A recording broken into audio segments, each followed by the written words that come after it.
Babadook.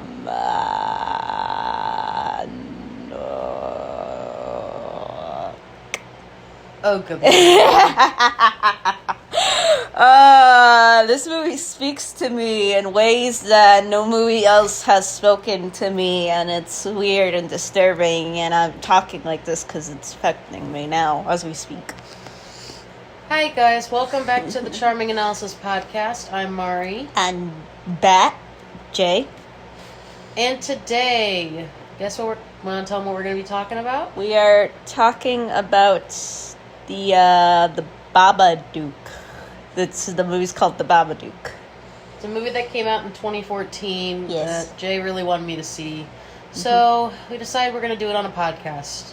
Okay. So why don't you tell them what it's about, honey?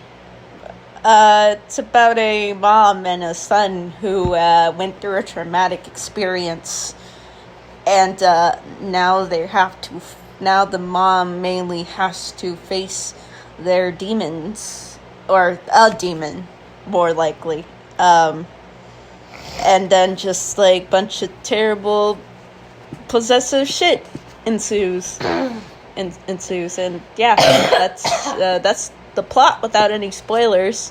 Well, we are going to get into spoiler territory. Yeah, so if you haven't seen it, don't watch this video.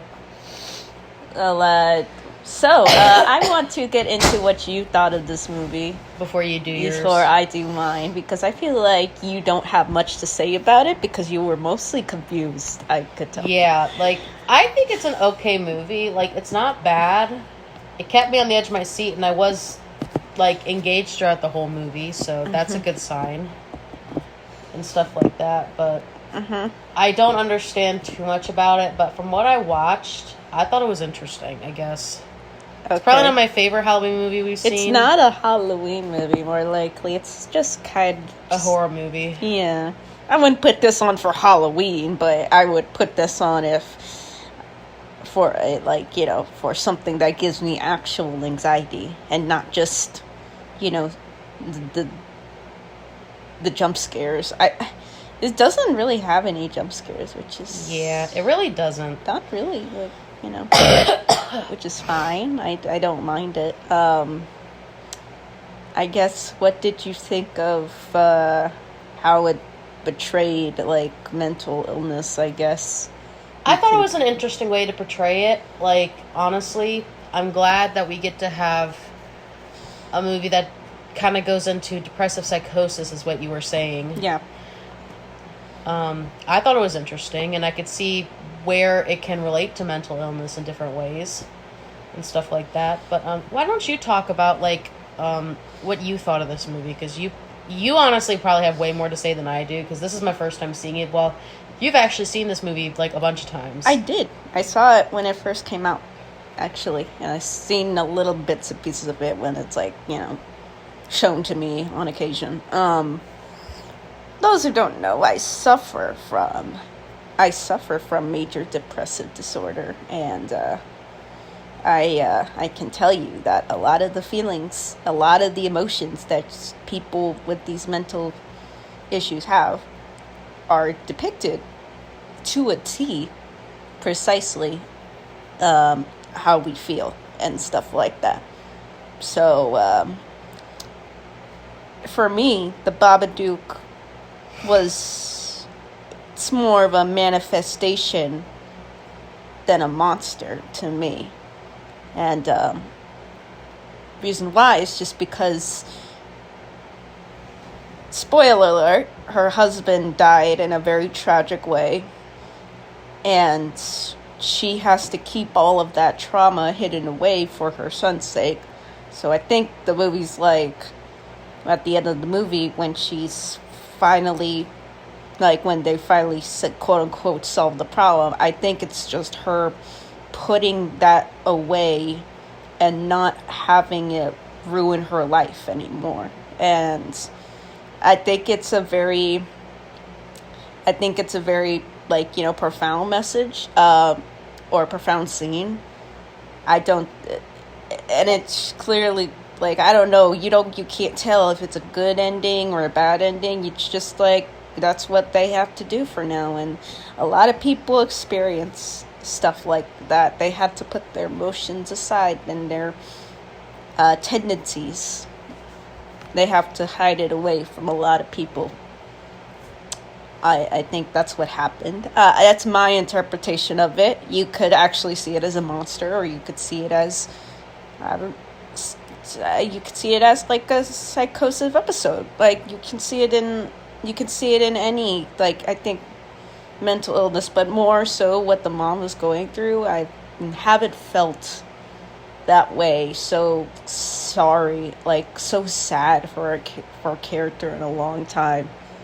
And every time I watch it, it's just like, man, she's giving one of the best performances I've seen in film. And I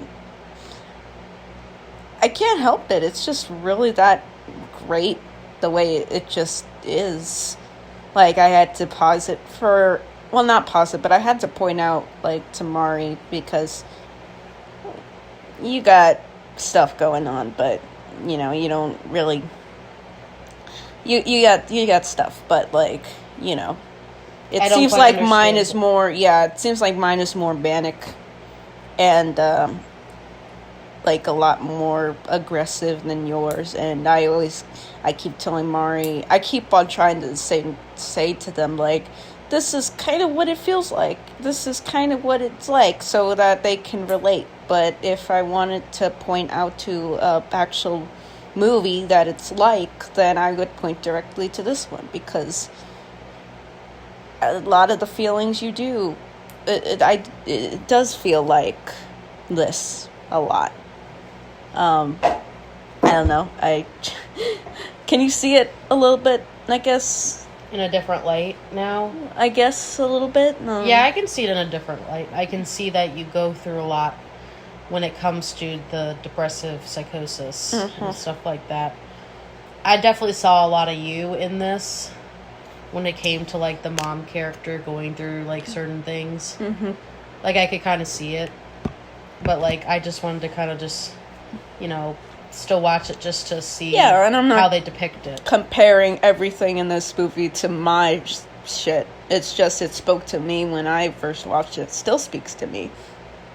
It seems like every now I watch it, I get a little bit, like, emotional. I do get emotional. You saw me crying during that one scene where she was trying to get help, and I related to that a lot since that happened not that long ago.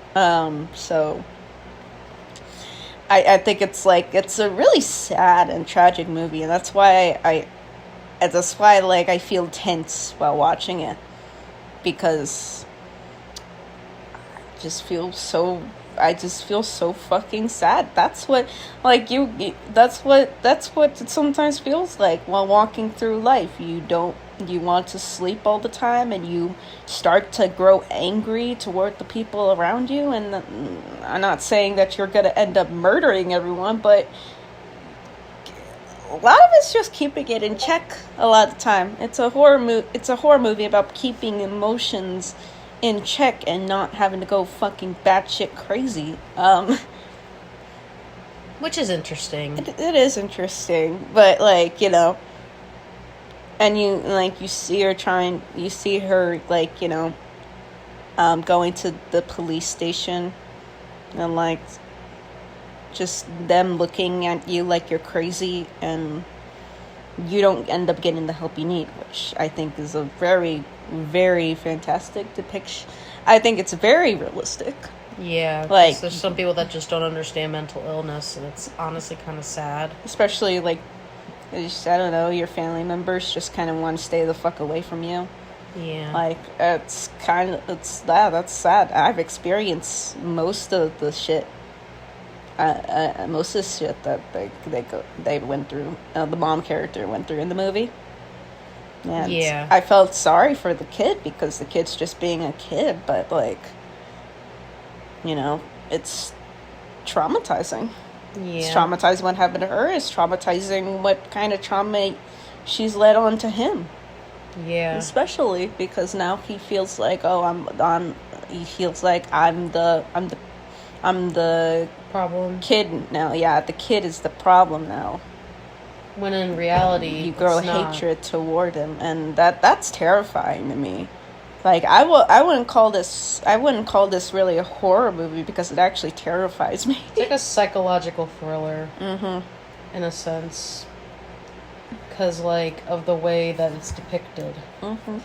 and stuff like that. But like, so I guess what are some things you like about the movie? Because for me, I do like the way they depict mental illness in this. I think it's an interesting way to do it, and also, I like how we don't really get to see the actual character itself. We don't. I'm not going to say it's the Bob. I don't like saying it. It's a weird name, but anyway. It's But basically, I don't like we get to actually see the character. We kind of only see them like silhouetted, silhouetted a bunch of times, but not really. It's the best way to show a character like that. Yeah, but we don't actually get to see what he looks like. So because it's not a creature; it's a manifestation of your own. Yeah, so that's why you don't get to see it, and that's kind of why you get to see them as basically the husband, because it's not really the husband because he's gone. It's just a manifestation of what's going on in her mind and stuff like that. So it's a different approach to a psychological thriller, but I do find it interesting. And I feel like they actually made a children's book based off this movie. Well, I mean, they did, but like, I'm sure you can't, like, it's not just you can go get it at the store. I'm sure it's like has to be custom made and everything. But I would like to get a book version of that, honestly. To have it because I just want it. I want it so bad.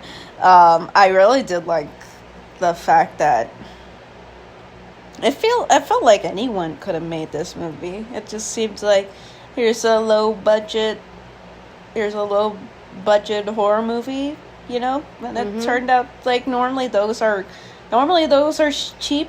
Normally those are fantastic. You never know, but this one turned out to be really. They used their budget really wisely because they just normally put everything in shadow, which is nice. I think it adds to the atmosphere of the movie, and a lot of the color palette is gray because of the subject matter dealing with. It's very gray and it's very bleak and just a terrible fucking mood, which is probably why you didn't like and probably enjoy watching it. You wouldn't put this on at the family reunion, I'll tell you that. You would probably like people are gonna be like discomforting. That's the main reason why I wanted to put this movie on, just to see how much it would discomfort you. Oh my goodness. Which I like discomfort. It's not an emotion I would want to feel a lot, but every now and then you like to. Yeah, I think this is like I think this is the only movie that makes me feel generally uncomfortable and like panicked. I can't think of anything else. Can you? Not really. But, okay, so what are some things you don't like about this movie? Because to me, the only thing I really didn't like was I feel like it kind of dragged a little bit here and there.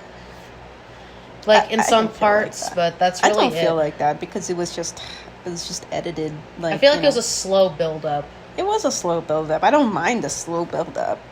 As long as, like, I can see where it's, like, what it means or if it has any meaning behind it. I don't mind the slow build-up of everything. Like, I don't care. I'm just more intrigued by that. I don't know.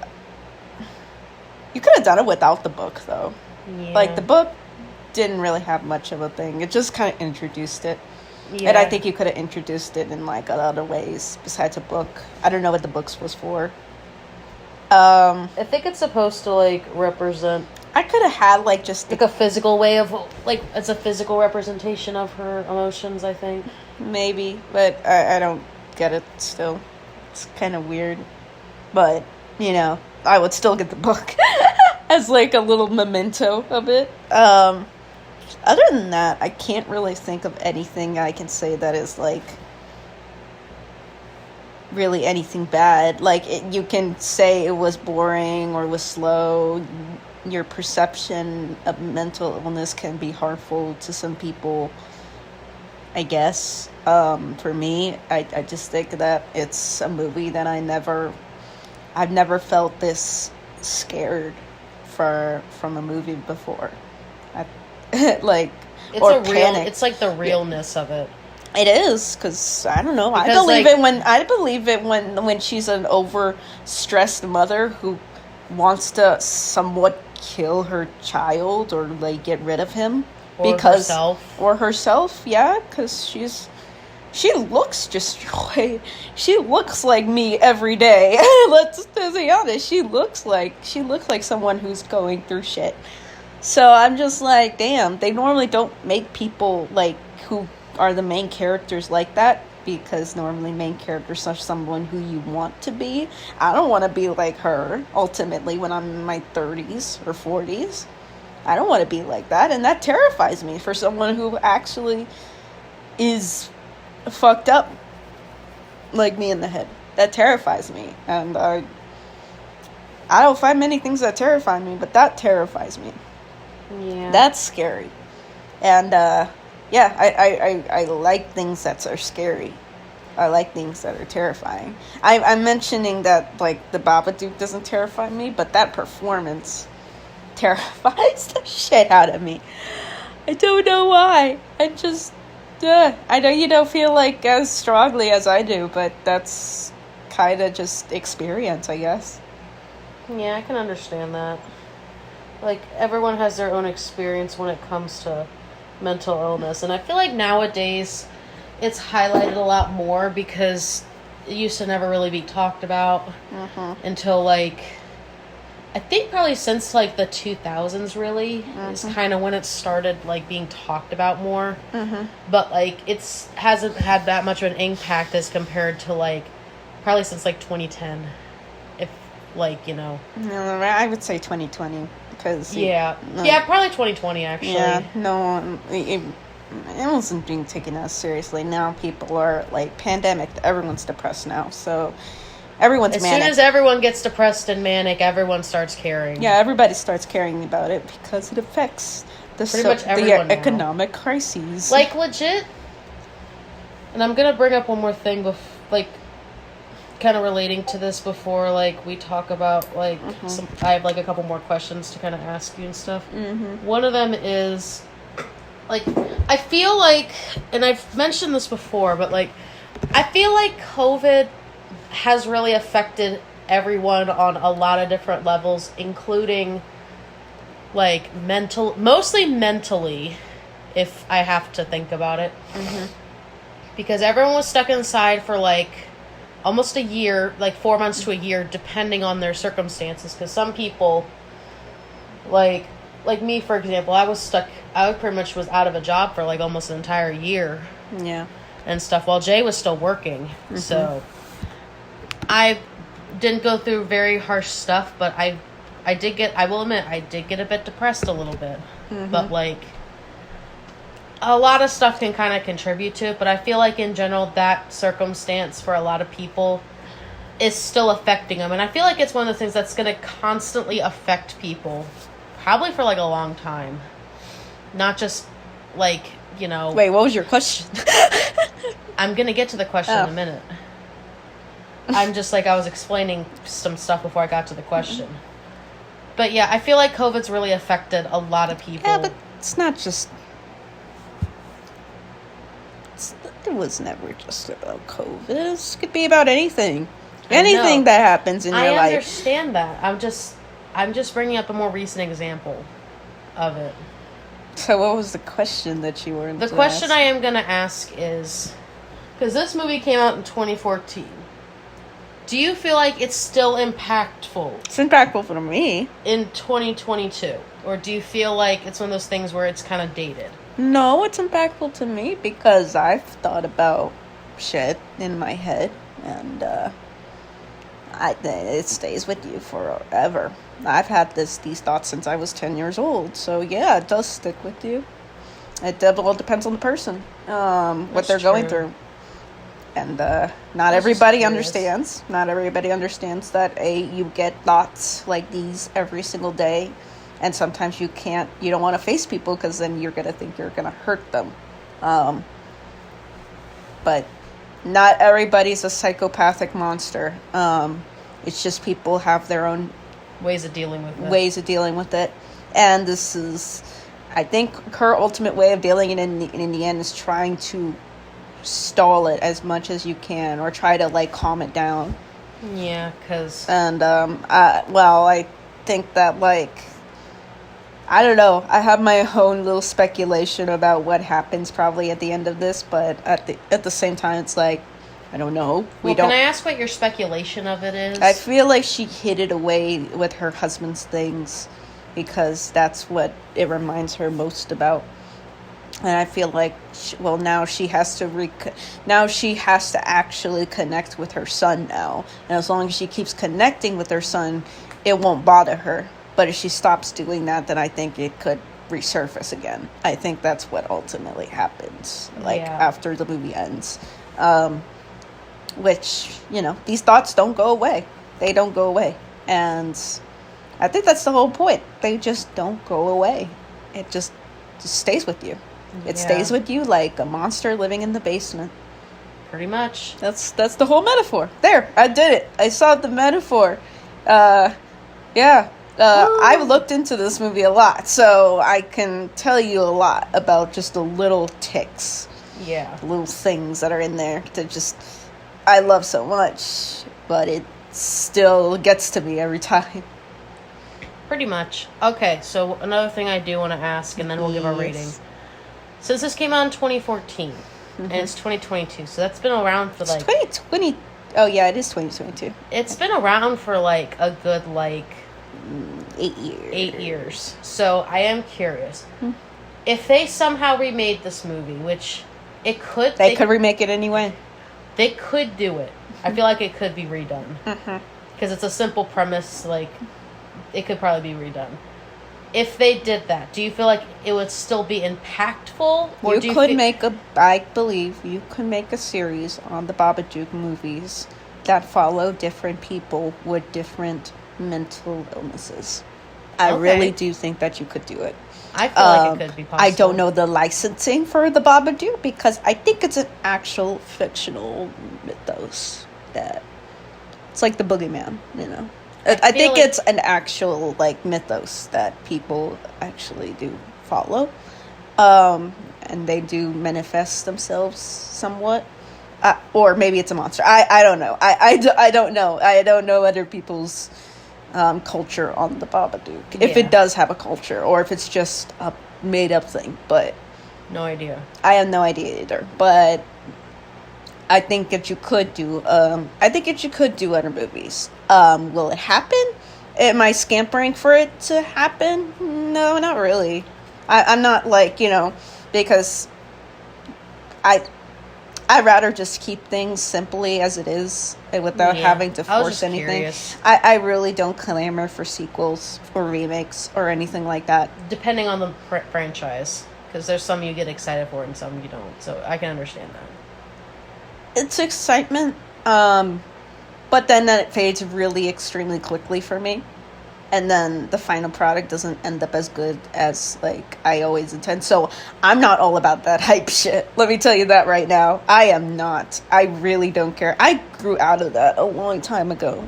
And if a product ends up good, it's good. If not, I just kind of forget about it. Too bad.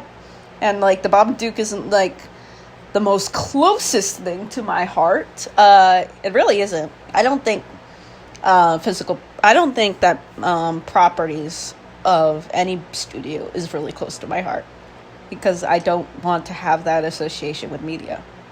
I really don't. It's more people, honestly. And even then, I just have to have a dissociation from that. Dissociation, also, really, another thing I suffer from, and that's what gets me so attached and not so attached to things. I think it portrays that dissociation from reality really well. Yeah. I don't know, the part where she's floating. That's what I feel like sometimes when I'm floating off the bed, and I feel like can't get back in my body. Like, that's how it feels. Yeah. Okay, so let's give our rating. So I'm going to go first. I would give this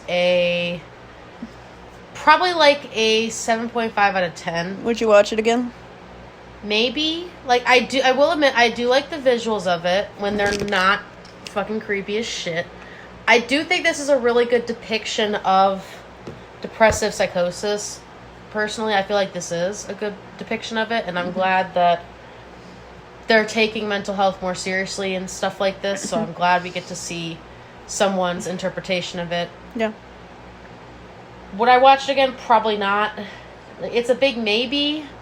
It would depend on how I'm feeling in my state of mind when we watch it. I know I was in a good state of mind when I watched these. This is the only state of mind that I've actually been in where I got through this okay. And even then, I'm struggling to get words out. Yeah, so it's one of those things where I would have to be in the mood to watch it and all that stuff. But 7.5 is what I would give it. It's decent. What'd you think of the kid actor? I did think the actors were great in this. Yeah. They did great depictions of this, and they did really great acting, and I'm honestly surprised how good the acting was in this. And I will give props to that. It does have really good acting. Yeah, it has great, amazing acting. I'm surprised it wasn't... But they don't nominate horror movies for an Oscar. That's kind of sad. The fuck are you talking about? Get the fuck out of here, Australia, with your Oscar bullshit. Well, what do you give it out of 10? I honestly... I don't know. I watch it, and I continue to watch it, and it still gives me great anxiety when I do. But I do recognize that I think it's one of those things where, like, it's like Whiplash, where the intensity is so great, and it's so greatly performed and executed that it's one of those movies where it's a 10 out of 10 for me. I will watch it. Yeah, I will watch it again. But it severely affects me every single time I watch it. I think that's it's a good movie. Yeah, it does. It's a great movie when it affects you like this. Any feeling, really. But, yeah. I think the only time I've ever done... Like, maybe Whiplash and Prisoners, I think. But that's a story for another day. Hey, you watched a little bit of Whiplash with me when I put it on. Yes, and I'm not going to talk about it right now. Yeah, that movie's traumatizing. We've talked about also, it before. Prisoners is also... You haven't watched that one yet, but that one's actually... That's a true crime thing, and that's really terrifying as well. Yeah. More like, what the fuck type thing, but... Yeah, I mean, I would definitely show this again. Because people have... hard time understanding how people like me go through this stuff daily, and this is what I would show people. Yeah. So I hope now you understand what I feel. I do understand, and it gives me a greater appreciation and understanding of how you go through things. Yeah. But I will say this though, so I didn't get to mention this in the outro of our last video. Yes. But me and Jay both have Ko-fis now, so if you feel like supporting us. And if you want to, we also do commissions and stuff like that. So if you guys are interested, I have the links to our Instagram or TikToks and you'll see the link for it there. But if not, we do have it in the description of the videos now. If you guys are interested in supporting us, and if not, if you don't feel like getting a commission from us and still want to support us, you can do that from there. And we're gonna be keeping that in the description from now on. Just I forgot to mention it last time we recorded, but. We do have Ko-fis if anyone wants to support us, and be on the lookout for more stuff coming soon for the Halloween Spectacular. I'm Mari. I'm Bad Jay. And we're out.